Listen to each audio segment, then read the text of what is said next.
मायके का मान heart touching Hindi story of women.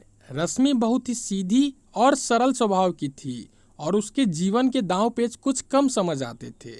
रश्मि को जब देखने लड़के वाले आए थे तो भी रश्मि कुछ ज़्यादा बोल नहीं पाई थी और किसी ने खूब कहा है कि शब्दों से जाहिर न करना किसी वजूद की पहचान, हर कोई इतना कह नहीं पाता जितना महसूस करता है। और ये कहावत रश्मि पर बिल्कुल सटीक बैठती थी। लड़के वालों को रश्मि की सादगी पसंद आ गई और बात पक्की हो गई। शादी के बाद पहली दिवाली आई तो रश्मि की सास शकुंतला जी, जो बहुत ही सुलझे हुए विचारों की थी, वो बोली कि रश्मि, कल हम बाजार चलेंगे और सुधा के ससुराल में जो भी दिवाली के तोहफे देने हैं वो खरीद लाएंगे। पहले मैं अकेली जाती थी, अब मैं तुम्हारे साथ जाऊंगी। रश्मि सास के साथ गई तो वो बड़े बड़े शोरूम पर उसे ले गई गिफ्ट खरीदने के लिए और कपड़े लेने के लिए। क्योंकि रश्मि मिडिल क्लास से थी तो वो कभी ऐसी जगहों पर नहीं गई थी, तो उसको बहुत अच्छा लग रहा था। सब उसकी सास की इज्जत कर रहे थे क्योंकि वो उनके यहाँ अक्सर आया जाया करती थी। जहाँ ये सब रश्मि को अच्छा लग रहा था, वहीं उसका दिल बैठा जा रहा था कि उसके मायके वाले इन सब की बराबरी कैसे करेंगे।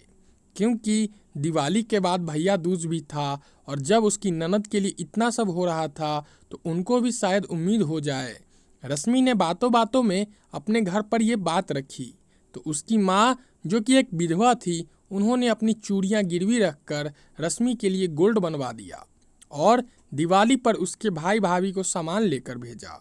सबने खाना खाया और रश्मि किचन में बर्तन रखने गई तो शकुंतला जी ने कुंदन, रश्मि का भाई, से एक बात कही। बेटा, अगर बुरा न मानो तो एक बात कहूँ?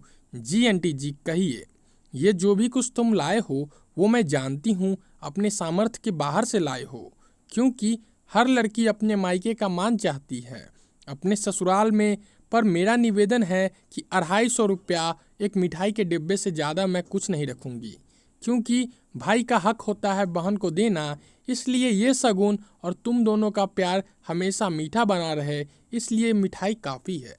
कुंदन के मना करने पर भी उन्होंने सादर व सम्मान वापस कर दिया, क्योंकि वो जानती थी कि वो सामान उन्होंने अपनी चादर से बाहर जाकर खरीदा है। दोस्तों, सही कहते हैं कि सबकी प्यार किसी दुकान पर नहीं मिलता, बस महसूस करो तो अपने अंदर ही है। रश्मि रोने लगी और अपनी सास के गले लग गई। दोस्तों, आशा करता हूँ कि आपको ये कहानी पसंद आई होगी और आपको इस कहानी से ज़रूर कुछ सीखने को मिली होगी। ऐसे ही हर रोज़ एक नया कहानी सुनने के लिए और हर रोज़ कुछ नया ज्ञान पाने के लिए हमारे चैनल को सब्सक्राइब कर दे और कहानी को लाइक कर